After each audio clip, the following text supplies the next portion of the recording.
আপনি যদি লাইফে ভালো কিছু করতে চান তাহলে আপনার লাইফ থেকে এই 3টা বদ অভ্যাস সবার আগে পরিবর্তন করতে হবে।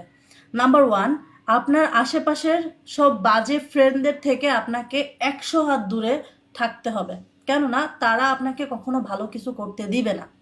নাম্বার 2, আপনার টক্সিক প্রতিবেশী, যারা টক্সিক, আপনার আশেপাশে অনেক প্রতিবেশী থাকবে যারা খুবই টক্সিক। আপনি ভালো করেন কিংবা খারাপ করবেন তারা সেটাতে মন্তব্য করবেই করবে। ওই টাইপের প্রতিবেশী থেকে আপনাকে 100 না বরং 200 হাত দূরে থাকতে হবে, কেননা এসব মানুষগুলো খুবই খুবই ডেঞ্জারাস হয়। 3 নম্বরে আপনার যে অভ্যাসটা চেঞ্জ করতে হবে সেটা হলো অলসতা। অলসতার অভ্যাসটা আপনাকে সবচেয়ে আগে চেঞ্জ করতে হবে, কেননা অলস মানুষ কখনোই লাইফে কিছুই করতে পারে না। অনেক বেশি হার্ডওয়ার্কিং যারা করতে পারে, যারা সঠিক স্ট্র্যাটেজি মেনটেন করে হার্ডওয়ার্কিং করতে পারে, তারাই একমাত্র লাইফে সফলতা অর্জন করতে পারে। তাই এই 3টা আপনার জন্য সবচেয়ে বেশি গুরুত্বপূর্ণ।